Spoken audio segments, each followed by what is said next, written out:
Bienvenidos a este espacio en el que exploramos la mente humana, en el que... ¿Y qué fue? Ahora yo empecé bien desde ahorita. Bienvenidos a este espacio en el que exploramos la mente humana, así como un cosmonauta explora el universo. Esto es Mentenautas. Recuerden que pueden seguirnos en las redes sociales pertinentes, así como Instagram y TikTok. Nos pueden buscar allí como Mentenautas Podcast y nos pueden escuchar en las plataformas digitales en las que estamos disponibles, como YouTube, Spotify y Apple Podcast. Hoy tenemos una invitada por primera vez a este espacio. Una compañera de la universidad, como la mayoría que han venido acá.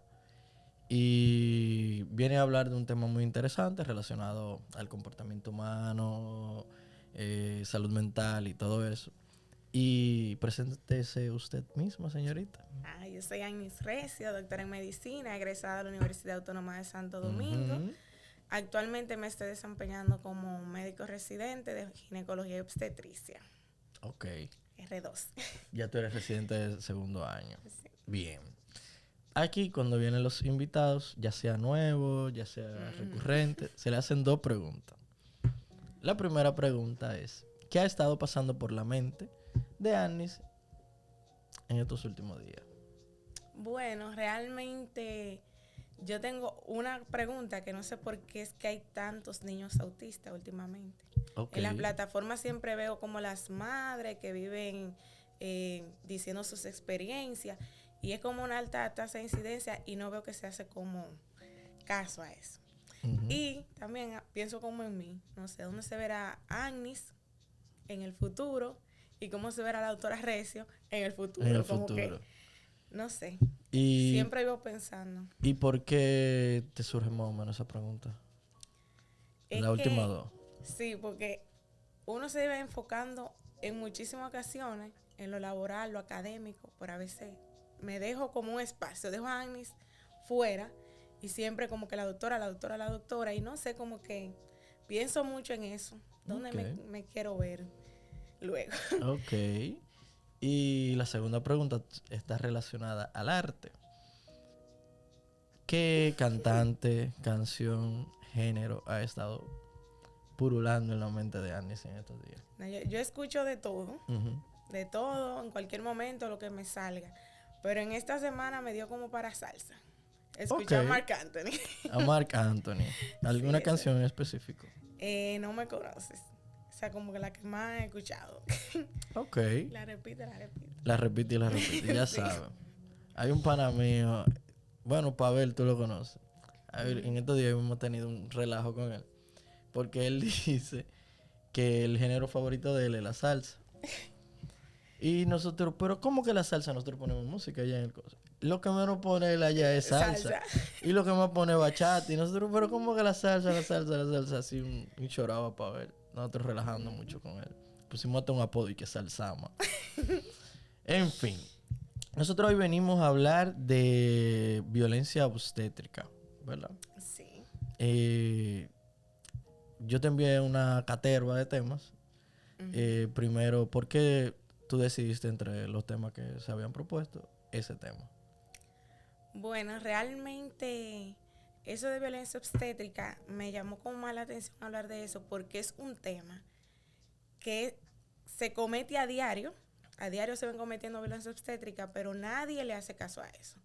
Ni nosotros como personal de salud como que estamos pendientes, estoy haciendo una violencia obstétrica, ni el paciente tampoco piensa en que me están haciendo una violencia obstétrica. Y es como que probablemente ni uno ni el otro sabe que está violentando ahí.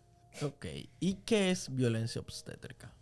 Bueno, en sentido general, la violencia es como el uso intencional de la fuerza o la fuerza física, por así decirlo, en ya sea como amenaza o en un hecho, de algo que cause o que tenga muchísimas probabilidades de causar un daño, la muerte, alguna lesión, un daño psicológico, un trastorno del desarrollo o una privación.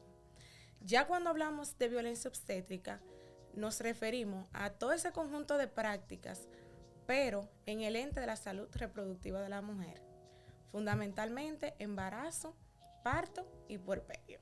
Ok. ¿Y cuáles serían los tipos de violencia obstétrica? Bueno, hay violencia obstétrica física y psicológica en cantidades. La principal que afecta es la cantidad de procedimientos quirúrgicos obstétricos, las cesáreas, sin consentimiento de la paciente. Ok. Pero aparte de eso, están otros procedimientos que son menos invasivos, como episiotomía, que también se considera una violencia obstétrica, realizar varios tactos vaginales a la paciente, que se lo hagan diferentes personas, se considera violencia obstétrica. El abuso verbal, que eso al pan cada día se ve muchísimo también. La omisión, no explicarle al paciente qué le va a hacer. Por mínimo que sea el procedimiento, debe decírsele. Debe ser informado. Sí. Y dentro de los casos que a lo mejor tú ves, ¿cuál ha sido como que el más alarmante que te ha chocado? Sí. Lo que más me chocó fue una paciente adolescente. La paciente tenía 16 años, nunca la voy a olvidar. Que le provocaron una fístula perianal. Ok, explícaselo en cucharita a la gente que no es médico. Le hicieron una episiotomía cuando te abren el canal y entonces al parecer se introdujo mucho la tijera. Una fístula, la abertura del ano con el periné. Tenía la vulva y el ano comunicados. Sí, y entonces al ser una niña de 16 años, porque aparte de lo que sea, de lo que pasa, es una niña. Entonces, tener esa complicación de esa gravedad, o sea, eso fue terrible para mí. Ok. ¿Y cuáles son las consecuencias psicológicas inmediatas y a largo plazo que se pueden ver?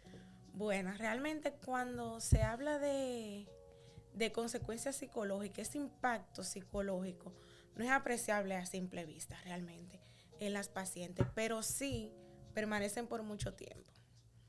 Desde la perturbación de su sueño, alteración en el estado emocional, la ansiedad. Las pacientes suelen presentarse como en momentos de tristeza. Uh-huh. Pero esa tristeza con el tiempo puede ceder. Pero si no cede, ahí sí es preocupante, porque la paciente puede estar desarrollando una depresión postparto. Se ve muy a menudo. ¿Y qué causa eso? El maltrato físico a la paciente y también el maltrato verbal. Ok. En otras ocasiones, cuando el parto es muy traumático, también desencadena lo que es el trastorno del estrés traumático, que ahí en esos casos sí la paciente va a meritar una intervención psicoterapéutica. Y muchísimas otras secuelas que dejan los partos, ya sea porque hizo una hemorragia, se infectó la paciente, deja secuelas que no tiene el mismo afecto con el bebé, le baja la autoestima, y otras que aunque algunos no lo consideren tan importante, está ahí el rechazo a la sexualidad de la misma. Sí, puede darse también ese caso. Sí. Pero una pregunta, tú me dices que es pan de cada día el tema de que se presente violencia obstétrica de algún tipo. Pero en el caso de este tipo de violencia en el que no se realizan X procedimientos sin el consentimiento de la paciente, no existe la barrera de que la mayoría de estas pacientes puedan presentar quejas de que se les realizó esto sin habérsele dicho. Sí, regularmente los centros de salud, tanto público como privado, cuentan con buzones de sugerencia y eso, que la paciente ahí puede quejarse. El problema, por el mismo desconocimiento, que ella no sabe que está siendo violentada, pues no se queja. Ok. Y tú mencionaste más o menos por arribita así, pero ¿cómo puede verse afectada la relación de madre e hijo debido a una violencia obstétrica? Mira, te lo voy a poner con un ejemplo para llevarte más al grano. Cuando una paciente da a luz, se supone que si es un bajo riesgo y el bebé nació sin ningún riesgo, el perinatólogo debe revisar al bebé. chequearlo. Si todo está bien, debe ser devuelto a la madre. Sí.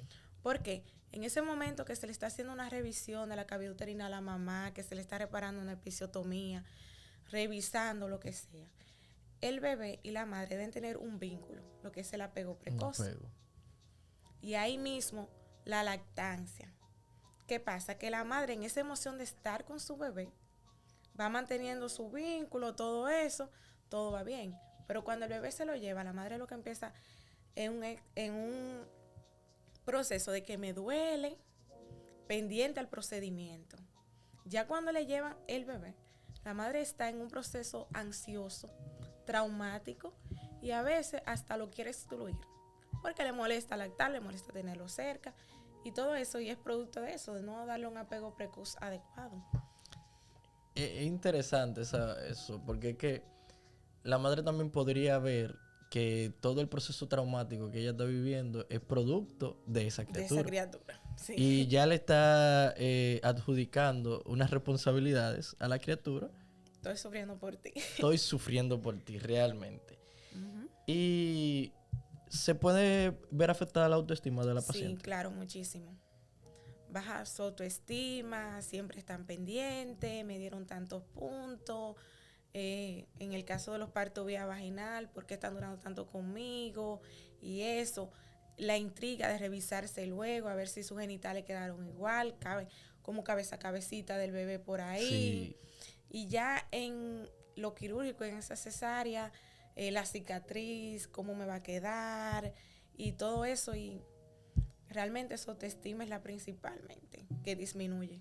Okay. Pues se siente más, no se siente tan estética. No, y también vulnerable, porque tú estás en una camilla, un viaje de gente te está viendo, está observando tu pudor.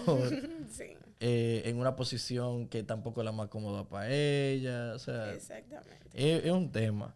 Pero, ¿cuáles son los factores principales que contribuyen a que en el ambiente médico se den este tipo de violencia obstétrica? Bueno, yo diría que la principal es la falta de empatía y sensibilización por parte del personal de salud. En otras ocasiones y otros puntos está la escasez de los insumos necesarios. No cuentan con un centro que tiene todas las posibilidades para brindar una atención de calidad.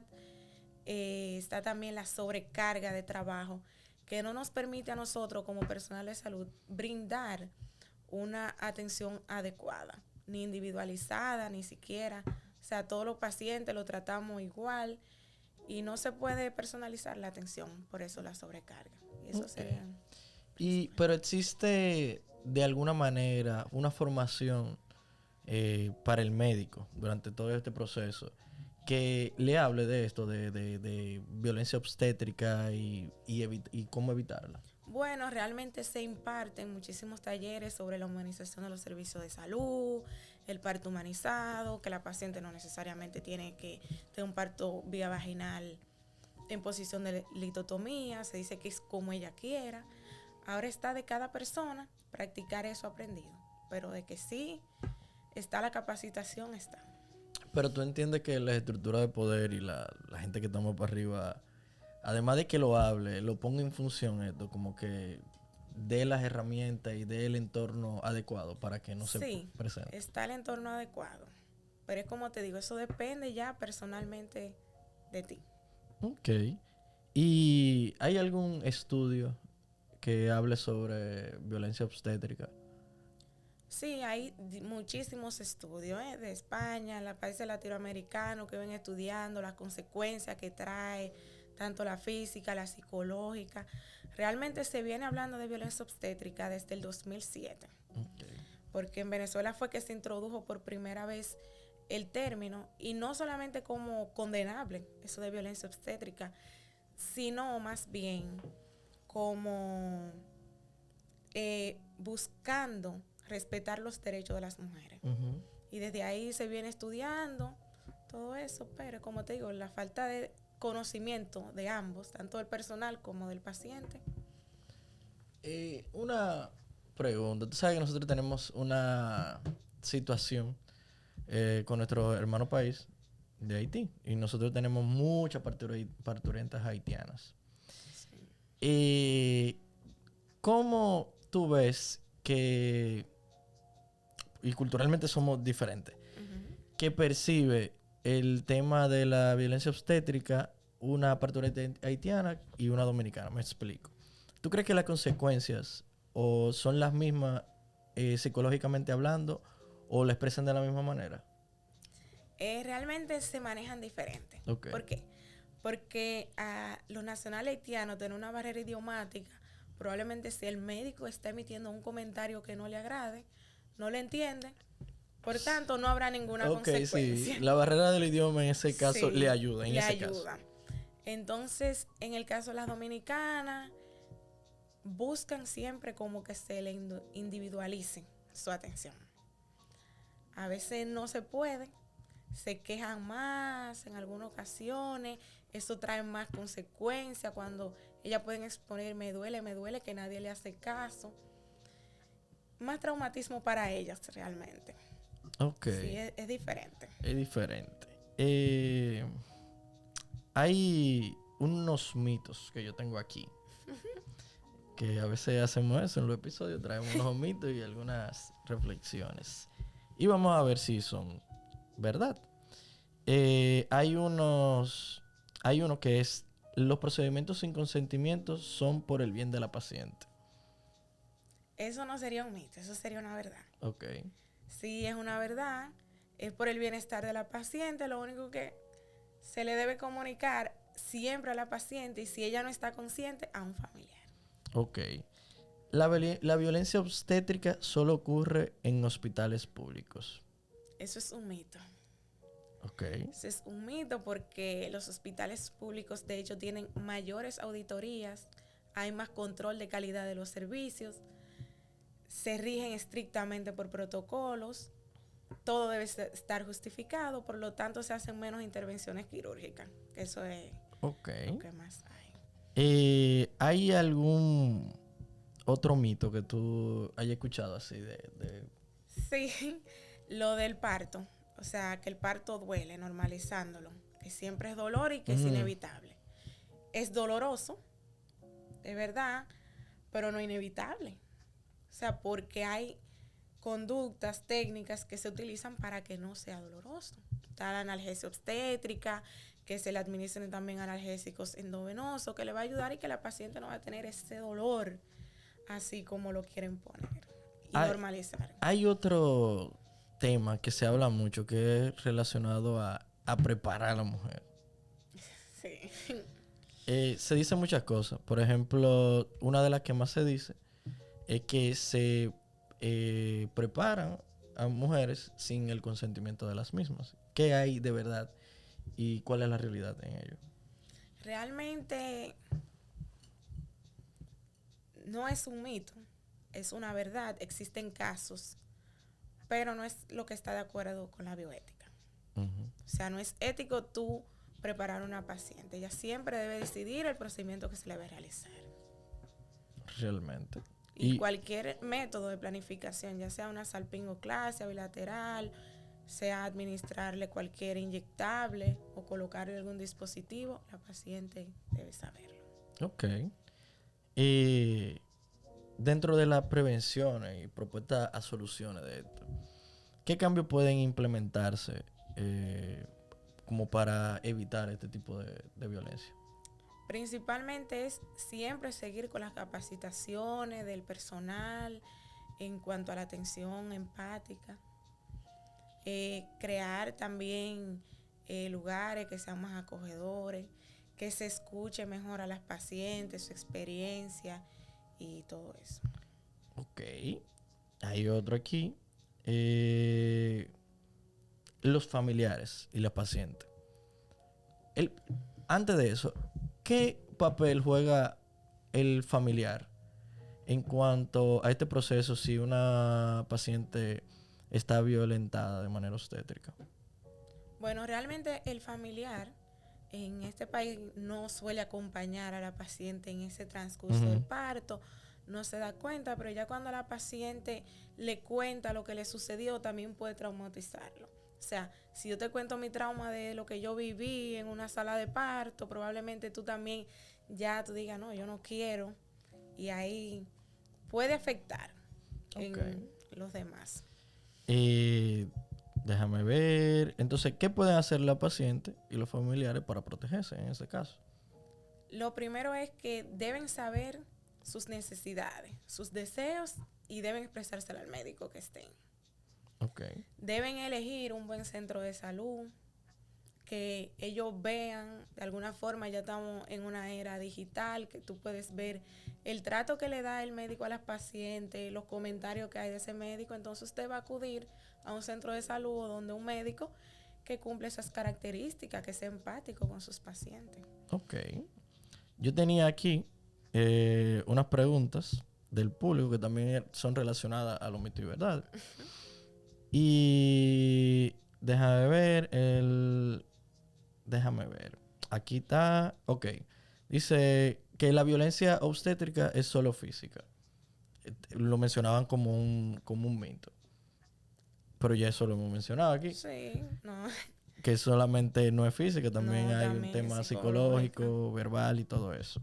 Uh-huh. Las mujeres exageran al hablar de maltrato durante el parto. No exageran, cada paciente tiene una experiencia diferente. Ok. Esto también tú lo mencionaste, que el parto siempre es doloroso, no hay razón para quejarse, dicen. Se pueden quejar, Sí. no siempre es doloroso. Si una mujer tiene miedo o dudas durante el parto, es culpa suya, no por estar bien informada. Eso. Bueno, es que no es culpa de ella. Uh-huh. De que ella debe informarse, sí, pero también su médico debe informarle. Claro, eso también es importante. Tú sabes que existe la visita preconcepcional y todo eso. Y eso es súper importante. No, y en la consulta prenatal ahí que se le hace su psicoprofilaxis del parto y todo eso, la paciente se le dice todo y se prepara. Aquí una vez hablamos de educación, de depresión postparto. Uh-huh. Y comentamos sobre el test de Edimburgo, que es una herramienta que te puede orientar en la posibilidad del riesgo que puede tener una parturienta o una puérpera de tener una depresión postparto. Y esto podría ser una herramienta que se puede utilizar en un hospital. Sí. Eso no se utiliza aquí en República Dominicana. No se utiliza. Y es el test tiene como, si mal no recuerdo, como 14 o 20 preguntas. Una cosita pequeña.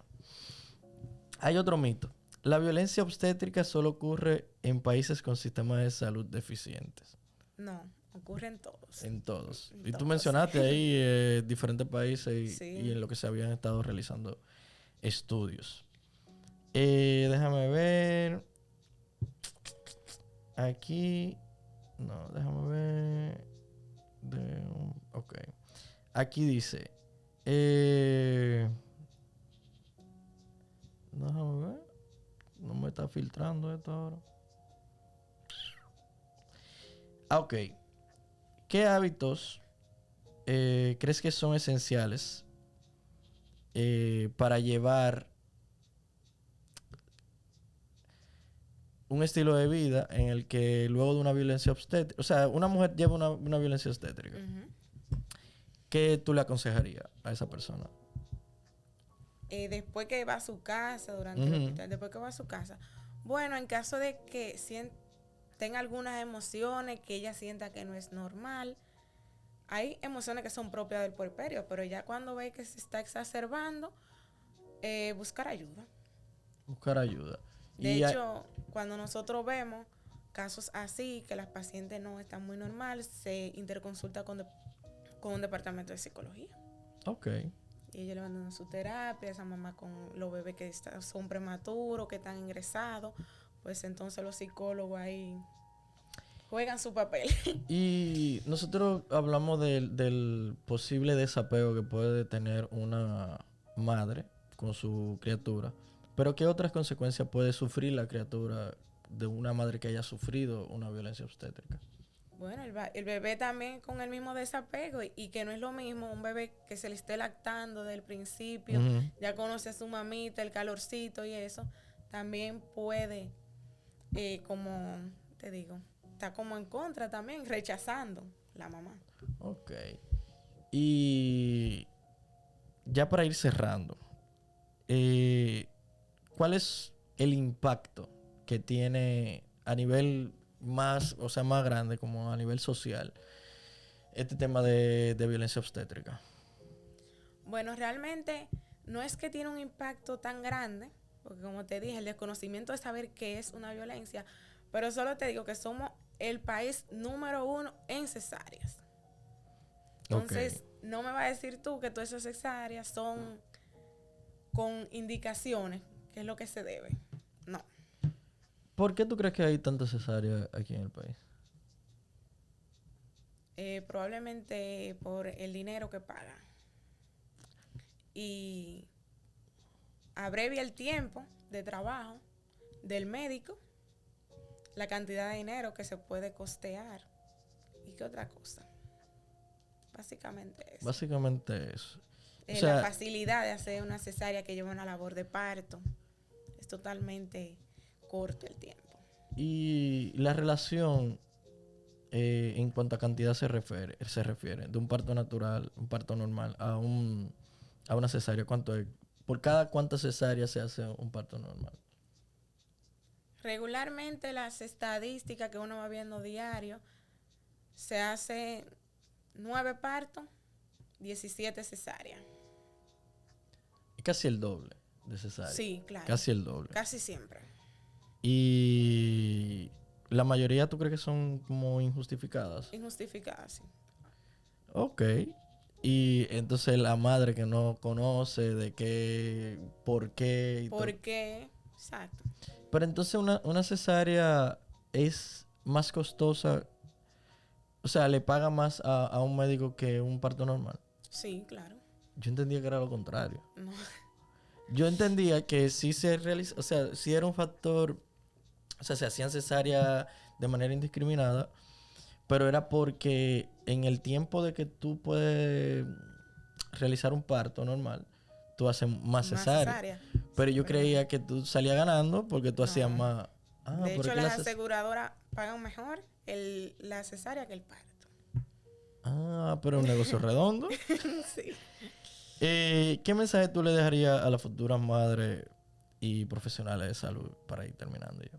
Bueno, realmente a las madres que conozcan, lean sobre el embarazo, el parto, todo lo que suele suceder y que sus deseos, necesidades, preocupaciones se la comuniquen a su médico obstetra, enfermero obstetra, quien le esté asistiendo, quien le esté atendiendo en el momento. Porque bien sabemos que la voz de la paciente es importante en la toma de decisiones. Entonces, las invito a que lo digan. Y ya el personal de salud, trabajar con respeto, empatía, escuchar a las pacientes, su experiencia. Es clave recalcar que una atención de calidad, el respeto mutuo es la clave. A mí se me estaba pasando, pero tú, con ese mismo tema del tema haitiano y la dominicana, tú has tenido tú me mencionaste un caso de violencia obstétrica de una dominicana que te dejó bien marcada. Pero son los mismos casos de violencia obstétrica que se presentan en la dominicana como en la haitiana. No.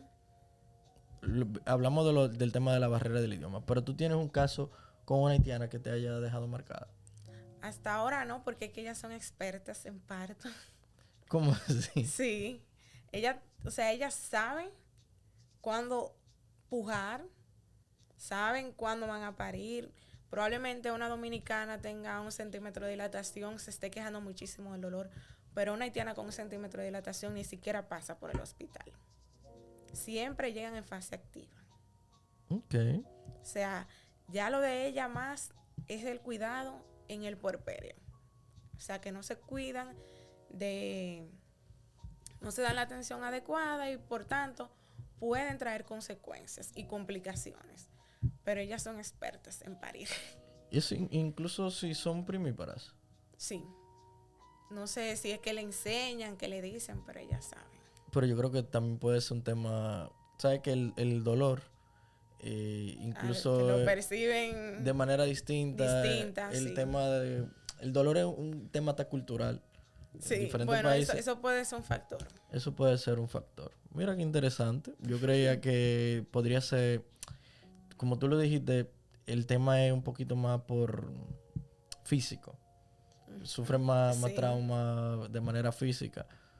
Pero creía que podía ser diferente.